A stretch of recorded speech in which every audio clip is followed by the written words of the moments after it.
시편 119편 33절에서 48절의 말씀을 함께 교독합니다. 여호와여, 주의 율례들의 도를 내게 가르치소서. 내가 끝까지 지키리이다. 나로 하여금 깨닫게 하여 주소서. 내가 주의 법을 준행하며 전심으로 지키리이다. 나로 하여금 주의 계명들의 길로 행하게 하소서. 내가 이를 즐거워함이니이다. 내 마음을 주의 증거들에게 향하게 하시고 탐욕으로 향하지 말게 하소서. 내 눈을 돌이켜 허탄한 것을 보지 말게 하시고 주의 길에서 나를 살아나게 하소서. 주를 경외하게 하는 주의 말씀을 주의 종에게 세우소서. 내가 두려워하는 비방을 내게서 떠나게 하소서. 주의 규례들은 선하심이니이다. 내가 주의 법도들을 사모하였사오니 주의 의로 나를 살아나게 하소서. 여호와여, 주의 말씀대로 주의 인자하심과 주의 구원을 내게 임하게 하소서. 그리하시면 내가 나를 비방하는 자들에게 대답할 말이 있사오리니 내가 주의 말씀을 의지함이니이다. 진리의 말씀이 내 입에서 조금 더 떠나지 말게 하소서. 내가 주의 규례를 바랐음이니이다. 내가 주의 율법을 항상 지키리이다. 영원히 지키리이다.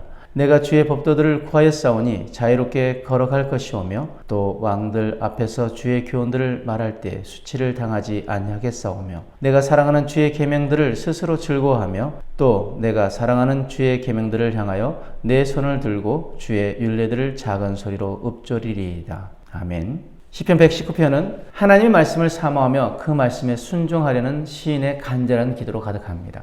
오늘 본문에서도 시인은 말씀에 순종하며 끝까지 그 길을 걸어가고자 하는 결단을 반복적으로 고백합니다. 그는 자신의 연약함을 인정하면서도 하나님의 은혜와 도우심을 구하며 진리의 길을 포기하지 않겠다고 다짐합니다. 오늘 우리는 이 말씀을 통해 우리도 인생의 길에서 말씀의 인도를 따르며 끝까지 순종의 길을 걷는 자가 되기를 소망합니다. 먼저 33절에서 35절 말씀에 시인은 하나님 말씀을 배우고자 갈망합니다. 말씀은 단순한 지식이 아니라 삶의 방향을 결정짓는 영적인 나침판이 되어집니다. 우리는 모두 양처럼 각기 제 길로 흩어져 방황했지만 말씀은 우리를 바른 길로 인도합니다. 하나님 말씀을 배워 그 길을 즐거이 걷는 인생, 말씀 묵상으로 인해 삶 전체가 순종의 여정이 되기를 기도해야 합니다. 시편 119편 1절에서 2절 말씀에 행위가 온전하여 여호와의 율법을 따라 행하는 자들은 복이 있음이요 여호와의 증거들을 지키고 전심으로 여호와를 구하는 자는 복이 있도다. 아멘. 하나님의 말씀을 따라 행하는 자가 복이 있다라고 말씀하십니다. 또한 전심으로 하나님을 구하는 자가 복이 있다라고 말씀하십니다. 우리의 삶이 정말 그 말씀을 가까이 하고 우리의 힘으로는 그 말씀을 완전히 살아낼 수 없기에 우리가 하나님의 도우심을 구하는 그 기도를 통하여 하나님의 능력을 힘입고 말씀을 따라 살아갈 때 우리는 복이 있는 자들이 되어질 줄 믿습니다. 36절에 40절 말씀에 시인은 탐욕과 헛된 것을 따르지 않도록 도우심을 강구합니다. 예수님도 씨 뿌리는 비유에서 세상의 염려와 재물의 유혹이 말씀을 막는다고 하셨습니다. 오늘날 우리는 물질과 성공, 자기 중심적인 사고에 쉽게 물들 수 있는 시대를 살고 있습니다. 그러나 말씀 묵상을 통해 끊임없이 마음을 정결하게 하고 탐심을 버리는 훈련이 필요합니다. 예레미야 6장 13절에 가장 작은 자로부터 큰 자까지 탐욕을 부리며 선지자로부터 제사장까지 다 거짓을 행함이라 말씀하신 것처럼 그때뿐만 아니라 지금도 동일하게 이 시대는 거짓과 탐욕이 만연한 시대입니다. 이런 시대일수록 우리는 더 간절히 말씀을 붙들어야 합니다. 시편 1편 1절에서 2절 말씀에 복 있는 사람은 악인들의 꾀를 따르지 아니하며 죄인들의 길에 서지 아니하며 오만한 자들의 자리에 앉지 아니하고 오직 여호와의 율법을 즐거워하여 그의 율법을 주야로 묵상하는도다. 아멘. 복 있는 사람이 되어지기 위해 우리가 해야 하는 건 무엇입니까? 악인들의 꾀를 따르지 않고 죄인들의 길에 서지 않고 오만한 자들의 자리에 앉지 않는 것뿐만 아니라 하나님의 율법을 즐거워하여 그 율법을 주야로 묵상해야 할 줄 믿습니다. 우리가 탐욕을 버리고 말씀에 집중해야 하나님이 우리에게 원하시는 그 삶을 우리가 살아내드릴 수 있습니다. 41절 42절 말씀처럼 우리는 말씀의 소망을 두고 당당히 살아가야 합니다.